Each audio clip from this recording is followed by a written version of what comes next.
आज मैं आपको एक मजेदार कहानी सुनाने जा रही हूँ। सुशीला नामक स्त्री ब्रिज क्षेत्र के एक गांव में रहती थी। वो अपने पति से अत्यंत प्रेम करती थी और उसका जीवन पति के प्रति समर्पित था। भोर उसके चरण स्पर्श से उसका दिन शुरू होता था और रात उसके चरण दबाते समाप्त होती थी। पति दर्शन के बिना वह अन्न तो क्या, जल भी ग्रहण नहीं करती थी।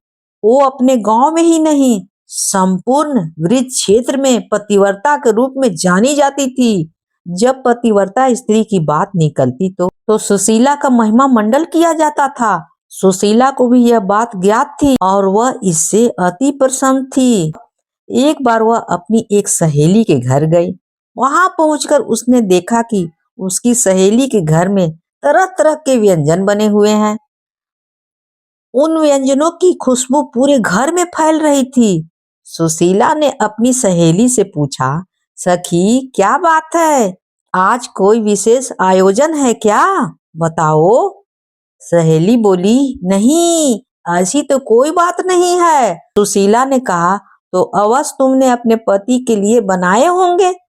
सहेली बोली, नहीं, वो तो परदेश गए हुए हैं, ये सब मैंने अपने लिए बनाया है। यह सुनकर सुशीला चकित रह गई।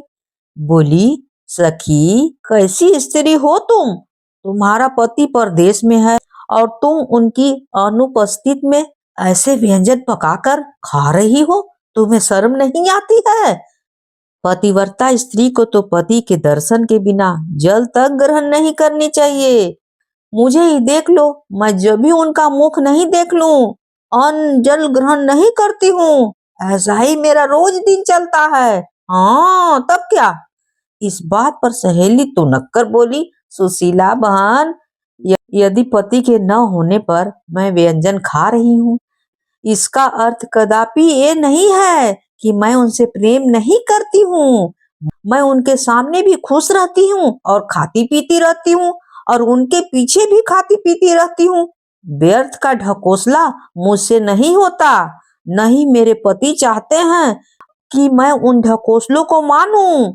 वे मुझे स्वस्थ देखना चाहते हैं और कहते हैं कि मैं इसलिए तो नहीं कमाता कि तुम भूखी रहो। हम एक दूसरे से प्रेम करते हैं और उसे जताने के लिए हमें अन्न जल त्याग करने की आवश्यकता नहीं है। सहेली का दो टूक उत्तर सुनकर सुशीला को बहुत बुरा लगा। वह प्रतिकार किए बिना न रह सकी और बोली, तुम्हारे अनुसार जो सही हो वो करो, किंतु मैं कहती हूँ कि यह पतिव्रता धर्म नहीं है। शास्त्रों के अनुसार पतिव्रता स्त्री को पति के मुख देखे बिना, उसके खाए बिना अन्न जल ग्रहण कभी नहीं करनी चाहिए। इसके बाद वो अपने घर चली आई।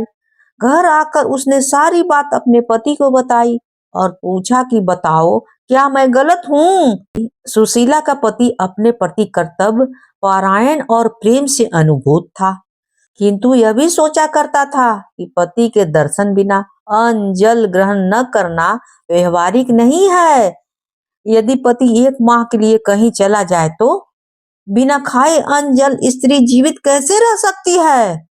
इसलिए उसे लगता है कि कहीं सुशीला का यह व्यवहार मात्र ढोंग तो नहीं है। उस दिन उसने निश्चय किया कि वह सुशीला की परीक्षा लेगा। उसके बाद से वह सुशीला को परखने लगा।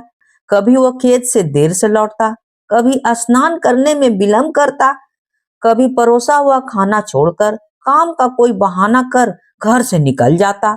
सुशीला हर बार उसकी परीक्षा में खरी उतरती। एक दिन पति ने सुशीला से कहा, आज मेरा पुए और खीर खाने का मन है, तुम झट से दोनों व्यंजन तैयार करो, मैं खेत से आता हूँ। कहकर वह घर से निकल गया। सुशीला पुए और खीर बनाने में जुट गई। जब पुए और खीर तैयार हो गए तो उसकी खुशबू से सुशीला के मुंह से लार टपकने लगी। मगर उसका पति घर पर नहीं था, इसलिए वह दरवाजे पर बैठकर उसकी प्रतीक्षा करने लगी। आधा दिन बीतने के बाद उसका पति आया तो उसने कहा, जाओ झटपट स्नान कर लो, पुए और खीर मैंने कब के तैयार करके रख दिए हैं। पति सुशीला की परीक्षा लेने को आतुर था। वह बोला, तनिक मैं अपने मित्र के घर से होकर आता हूँ, और फिर घर से वह चला गया। सुशीला का भूख से बुरा हाल था, मगर वो अपने पति को रोक नहीं सकती थी। वो फिर उसकी प्रतीक्षा में बैठ गई। उसका पति शाम को वापस आया तो सुशीला बोली, अब झटपट नहा लो, सुबह से पुए और खीर बना कर रखी है, कब खाओगे? पति कुछ देर थका होने का बहाना कर आनाकानी करते रहा, किंतु सुशीला के बार बार जोर डालने पर वह लोटा, बाल्टी और रस्सी लेकर कुएं पर स्नान करने चला गया। सुशीला प्रसन्न थी कि अब उसे पुए और खीर खाने को मिलेगी। कुछ देर बाद उसे पति के पैरों की आहट सुनाई पड़ी और उसका हृदय पुए और खीर खाने के बारे में सोचकर प्रफुल्लित हो उठा। किंतु तभी घर के देहरी पर उसके पति का पैर फिसला और वह गिर पड़ा। सुशीला दौड़कर उसके पास आ गई और उसे उठाने का प्रयास करने लगी। उसका पति चारों खाने चित था, उसकी आंखें फैल चुकी थी। कुछ ही देर में सुशीला को समझ में आ गया कि अब उसका पति नहीं रहा। उसका हृदय द्रवित हो गया, वह दहाड़ मारकर रोना चाहती थी। तभी उसे पुए और खीर का ध्यान आया, जिसे खाने के लिए वह सुबह से प्रतीक्षा कर रही थी।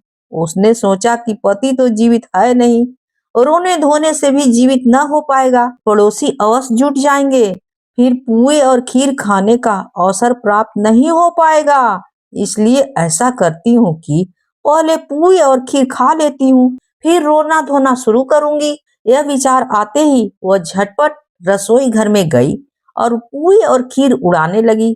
उसका पति वास्तव में मरा नहीं था, बल्कि उसकी परीक्षा ले रहा था। वह चुपके चुपके सुशीला को देखता रहा।